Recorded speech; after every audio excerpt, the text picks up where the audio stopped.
What inspired the idea was when I first originally started writing my book, I envisioned it where I get all sorts of clientele that come in my chair, and I get to hear the most amazing stories from every individual person. And I feel like, you know, I interview people every day, all day, every 30 minutes. So the idea came about of being able to interview the everyday people of everyday life, and just finding the ordinary, beautiful people and finding out what they're unique and special in, because we're all special and we're all talented in something.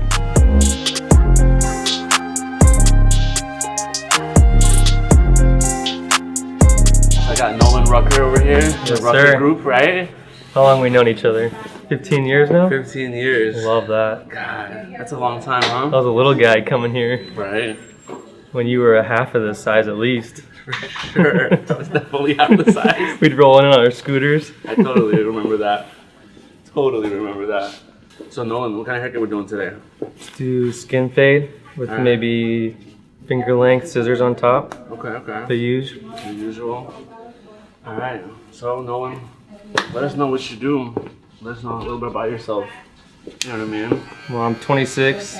Been in real estate about 4 or 5 years now. Okay. Grew up in Greyhawk. That's where we're at right now. Love it.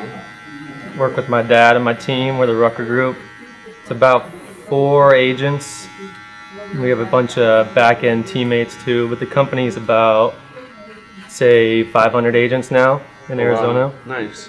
You guys specialize in a specific thing though, right? You guys have like what, a 72-hour? Yeah, 72-hour. Anybody who lives in Arizona probably seen our commercials. We're everywhere right now. Anybody who watches cable, watches the Cardinals. Mm-hmm. We recently are a Cardinal sponsor now. Nice. So we're on buses, billboards, radio. Spend about 1.7 million a month on advertising. I totally believe it. Yeah, Advertising it's crazy. is key, dude. That's the one thing I always tell people. It's like, dude, you don't advertise enough, you're a nobody. Yeah, that's exactly what our CEO, Says. my mentor too, same thing. That's been his whole career. His best friend was actually Earnhardt for the Ford dealership. Yeah. And his number one saying was, if you got 25 cents left to your name, spend it on marketing. Yeah. I do mean that's one thing me and my mom always argue about. Yeah. She's like, you're a fucking idiot. That's what she tells me. You're a fucking idiot. Yeah. You're always spending your money on marketing. You know what I mean? Got it, dude. Gotta leverage it. I was like, I'm leveraging. I was like, what else am I gonna do? Order it? You Yeah. know what I mean? For one day for the Save it for a rainy day. Yeah. It's like I grew up in dude, if you think about it, like I grew up in a country where financing and money was changed as fast as dinner was like on the table. It's crazy. Like, you know what I mean? It's crazy to think about. So it's like why would I hoard my money in a sense if not like why not invest it? Yeah. There's a fine line. You always gotta have some kind of backbone in case of emergency. But I mean, we're both young. Totally. Anybody under, I'd say 40 or 50. I like to take educated risks. For sure. And real estate's probably one of the smartest investments you can make long term. I mean, obviously there's other get rich quick ways that are higher risk, but real estate, in my opinion, is the safest. For sure. I've actually looked at I've talked to and I've been a business owner for 11 years now. At least, yeah. You know, and the one thing I constantly hear, the ones that do well off are the ones that the people that are just doing better than the most majority are usually the ones that own some kind of real estate property. Yeah. Either commercial or actual real estate. Yeah. You know what I mean? 100%. That's my goal. I mean, I'm 26 now, so I'm still pretty young, but the goal is to get 1 property a year. Okay. And just hold on to it. I use it as long-term rentals, so I don't really necessarily look to make money in the beginning. At the beginning. But I just have somebody else pay my mortgage. I always say, even if you're making 20% in the beginning, yeah, that's great. Even if you're just breaking even, it's great. That's better than sitting in the bank. That's true, because you're kind of accumulating wealth as it's going on as well. I totally get that. I totally agree with you. If you were to go back and change one thing, what would you change? I'd probably start earlier, even though I still started young. Okay. I mean, I've learned probably 10 years of real estate in the last 3 years. if I would have started when I was 18, because I started when I was 23, 22. If I would have started when I was 18, I can't imagine where I'd be now, but you can't look at it that way. That's true. That's the only thing I would change, though. Okay. What would you do before this? So I was in school for physical therapy, so like kinesiology, physical therapy, all that kind of stuff. And then it was just, I mean, I'm not big into debt, so I was paying for schooling out of my pocket. For sure. Which is expensive, you know how that goes. I do. I paid for school myself. Yeah, and I was at a community college, which was cheaper, but still I wasn't really getting anywhere. And I did the math and the timing, because I put a lot of emphasis on how much my time is worth. It was going to take me at least another 5-10 years to get to where I wanted to be. So I'm like, hey, I'll get my license just to have it and see where that goes, because I got the experience with my dad. For sure. I know how to get into the business, and it was like perfect timing right when the market started taking off. And I haven't looked back. I know you helped me sell my house. Yeah, exactly. You know what I mean? I remember. Yep. I remember we're like, yo, like, how are we gonna do this? You know what I mean? And yeah, had the whole game plan and it worked out. I did. You want to tell like the story of like how, you know, like the process of how I was able to sell my house? Yeah, because I know you had a funny experience with my ex-wife. Dude, so I've probably sold close to 300 homes now, and every single one is completely different. Oh, I believe Yours that. was actually not as bad as you would imagine. It's probably to you it felt stressful. I mean, you're selling the biggest asset of your life, but For sure. yeah, there's always funny stories. I mean, what story were you thinking about? Well, the one where the appraisal came by. Yeah, so in real estate, once you get past the inspection, the house has to be appraised unless it's a cash offer. And the appraisal, ever since the market crashed in '08, the appraiser is a third-party company. So neither the buyer nor the seller hires this person. So it's kind of intimidating because they basically have control of the whole transaction. If they say, no, this house is worth less than what you guys paid for it, it could blow up the whole transaction. That's true. So I kind of coach all my clients, and I was coaching your wife, like, you got to be on this person's good side, stay out of the way, maybe offer them a water, and just answer any questions they have. So if I think I can remember correctly, I think he was there, and she like dropped something, and she went to pick it up, and her dress split open. Right? That's right. And the guy was like blushing. He loved it. He loved it. And realistically, your house should have appraised lower than we sold it for, because it was the highest comp on the street. It was. And it came back full price. I was suspiciously astonished. I was astonished. I'm not gonna lie. Maybe that's the reason why. For sure. What's crazy is like I look back at it now. It's like, dude, the house that I sold is worth like $800,000 now. Yeah. And I'm just like, dude, I sold it for what, like $675? Yeah. And I'm still like. Yeah, that's the thing. Like, the number one question I get is like, when's this market gonna crash, right? Yeah. And the real answer is like, I mean, I meet with professionals every day, the top brokers, the top lenders, the top title companies. You talk to 100 people, 50 people will say it's gonna keep going, 50 would say it's gonna crash tomorrow.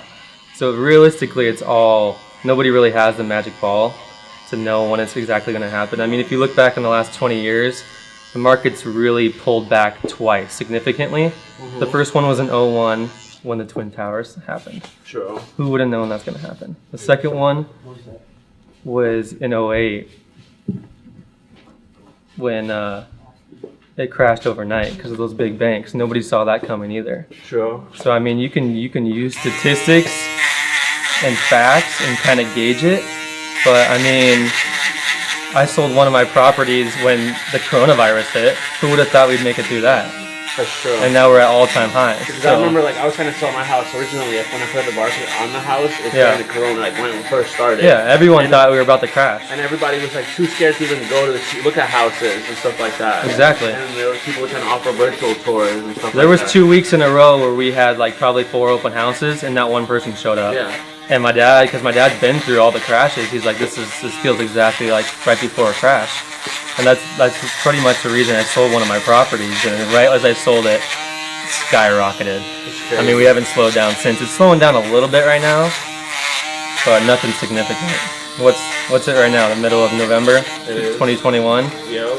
If I had to make a prediction, I'd say if anything were going to happen, it'd be at the first quarter of next year. First quarter next year, okay. Because the foreclosures are already starting to happen. Interest rates are going up. Those are usually the initial signs of when buyers pull back. But I mean, it all comes down to supply and demand. If there's 10 buyers for every 1 home that's on the market, there's no reason prices are going to go down. So I do see a lot of people. I feel like there's a lot of investors in Arizona that are just like popping up houses. Yeah. You know what I mean? A lot of investors, a lot of California buyers coming over from California, East Coast. Yeah, ton. Washington, Oregon. Detroit, yeah. Chicago, New York. And they're typically cash buyers or 1031. Well, yeah, because like in you know those bigger cities, the houses are just you're getting for the kind of house that you're getting here and there is like say like a $1 million house in New York, right? Yeah. Would be a mansion here. Let's buy one, get one here. Yeah, don't get one free. For sure. You just don't have the beach yet. Yeah, it's true. Yeah, it's that might be changing soon. Yeah, we'll see. It's pretty crazy. I know. So looks like you're not thinking about getting out of the real estate market.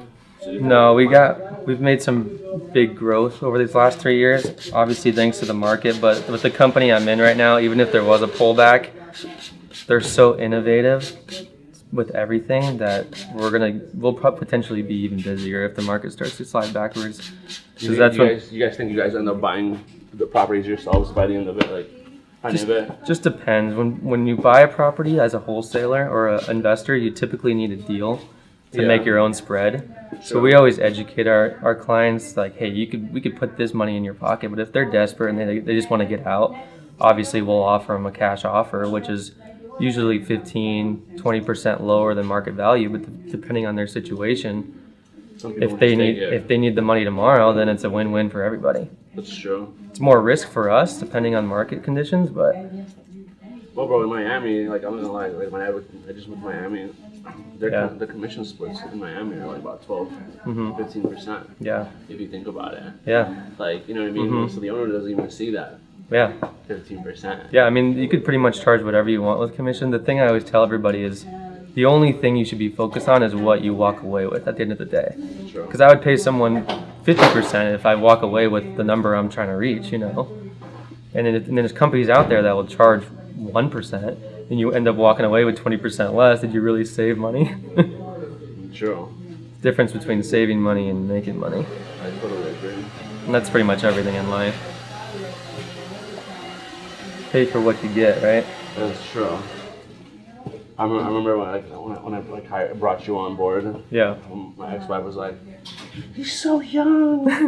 Like, how are you gonna trust him to sell our house?" Story of my life. Yeah. Like, it's like, no, I was serious. I was like, you know what? I trust him. I was like, I believe him. I was like, I know, like, he can do. You know what I mean? And I'm usually a good kid. Like I have good. You got a good sense, right? Of character. You know what I mean? The thing with it too is everything is done online now, whether we like it or not. It's true. And these dinosaur agents. Sorry if any of them were watching this. It's okay. I mean, I know a lot of them that have adapted. You have to learn to adapt, but everything is online. People buy homes without even seeing them these days. I know. So the better marketing you do and how many people you can get in front of online, that's the key. And that's where I live in that age. I'm a millennial. I know how all that works. So that's a huge benefit. Obviously, having an experienced team on my back end to help me with whatever I need help with is just a benefit on top. So I see, you know, you are a millennial. Mm-hmm. What do you think of the whole concept of the metaverse? I love it. I think it's crazy. Well, you've heard of the whole concept of buying like digital property, right? Yeah, I've seen it. Yeah, that property just sold for $900,000. Yeah. So what do you think about that? Become a realtor in that. I mean, it's just the same thing as just things change. Either we like it or not. It's either you hate it, or you evolve and learn how to maximize your skills in that new atmosphere. That's very true. Yeah, look at crypto now, dude. Oh my god, that was a joke in the last 10 years. I remember when crypto first came out, right? Yeah. When crypto first came out, I remember me and my buddy were talking about. He's like, "Dude, you should charge haircuts as cryptos," and I was like $1 at a time, right? And I was like, bro, who has crypto? Yeah. I was like, come on. Yeah. Like, and now looking at it, I was like, it's a scam. It came off as a scam. Yeah. At first. It was like now looking back at it, and I was like, man, what an idiot I am. Yeah. I was like, or the guy that sold pizza. Yeah. Like for crypto, like got like 13 bitcoins. Yeah. You know what I mean? That's all you need in a sense. It's crazy, dude. It's nuts. I like to gauge everything by risk to reward. So, you know what I mean? So you get the whole NFT concept a little bit? I got like 5 NFTs. Okay.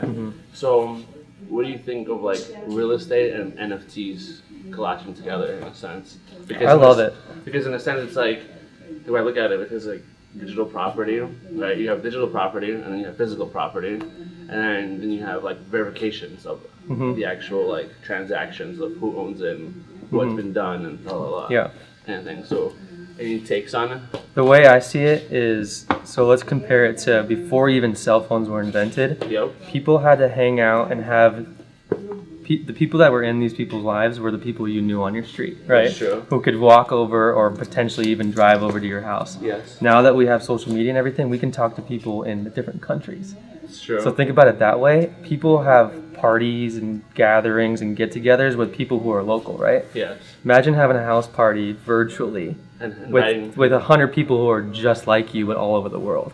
True. That's what people are going to start doing. And even though it seems crazy, No, I totally. that's how I saw a couple videos talking about that, and it makes sense, you know? It does. Like totally. It's just a bunch. Everything's just based off communities. Totally. You go on Discord, you buy NFTs. It's all community based. Totally. Facebook groups. People who have like mental health problems, they join a Facebook group. People that are recovering from drugs, you join a Facebook group. People want to be with people like them. They don't want to force a relationship with their neighbors. That's true. You know what I mean? That's true. That's how I see it going. I totally. Could take a while, but I mean, imagine putting on a virtual goggles and going to a party at your virtual home. Yeah.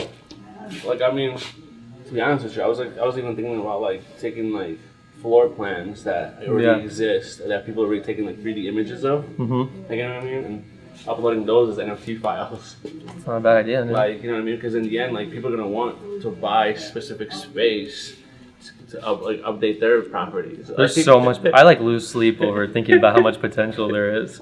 It's so early too. This is like before the .com days. Like how many people made millions over that .com. Yeah. That's so true.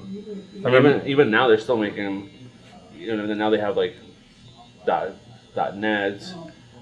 .tv, Yeah. God, there's so many dots now. Yeah, I know.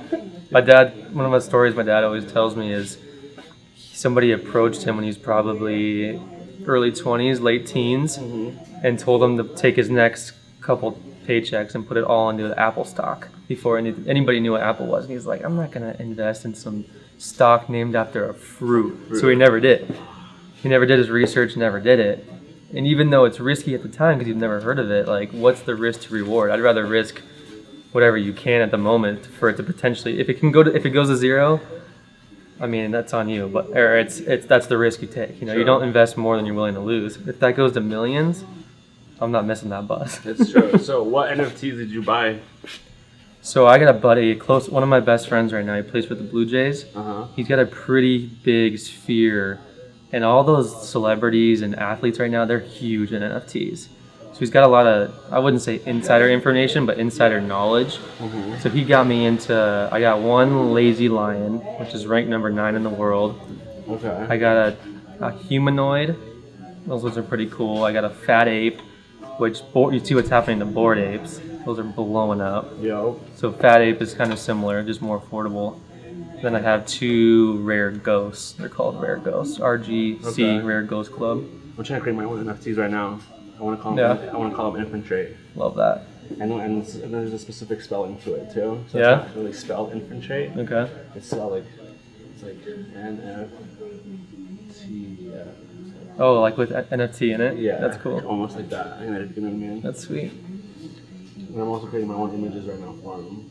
But I'm trying to figure out the utilities behind it. Yeah. Like, you know what I mean? Because there's a lot of art that's being sold that's just kind of like sold and there's no utilities behind it. Yeah. And then there's like a whole bunch of art that there's like there's utilities behind the NFTs. Yeah. Like what's his name was saying, Gary Vee. He's big on NFTs. He's got like a few like NFTs that he's creating himself where if you purchase this specific NFT you get to have like him on your show for like X amount of times, or hang out with them for the day, or go shop, go garage hunting with him, or whatever. You know what I mean? The shit that he does. So I'm trying to figure out like what can I do that's creative with the stuff that I'm creating. Like, you know what I mean? Yeah, I mean, it just makes my head spin thinking of all the potential it has. That's true. The thing I'm big on is I try to stay in my lane with what I'm good at, so I don't put too much time researching it. I just trust the people that I know are doing well in that space. Because I just like focusing on real estate because that's what I'm good at. Mm-hmm. And if I can provide those people real estate value, they'll provide me NFT value. Sure. So I pretty much just listen to everything my buddy Kevin says. I totally get it. He hasn't Steered you wrong. steered me wrong yet. That's good. I got a buddy like that too. It's the way to go. Mm-hmm. Just grow your sphere. It's true. And it's true what they say. It's not about what you know. It's about who you know. It really is. You know what I mean? It's not about what you know. Yeah. You can be the smartest guy in the room, but in the end, if you don't know, like, if you don't have good relationships with people, like, you're the dumbest guy in the room. Yeah. It's like you cut Christian's hair, right? Yeah. Yeah, he's super smart when it comes to all that crypto, NFT stuff. I know. That's a good person to have in your sphere. That's true. I think he teaches a ton of people worldwide. He does. I think he has over like 100,000 students or something like Yeah, that. it's nuts. Yeah, I'm in a group chat with all those guys, and I mean, there's just crazy like articles that we see almost daily. You see Staples Center? No. Staples Center in LA, right? Yeah. They just changed their name to Crypto.com Arena. Get out of here. Yeah, they got bought out $700 million yesterday. Crypto.com Arena. Damn. Get out of here. I mean, That's crazy. That's huge. that's not just some random arena. That's Staples Center. Yeah. You know? That's nuts.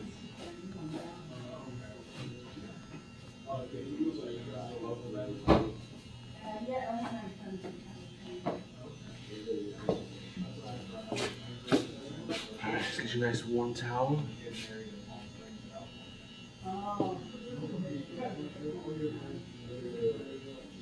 So where do you see yourself 5 years from now? It's a good question. You know? The goal is one property a month or a year. Yeah.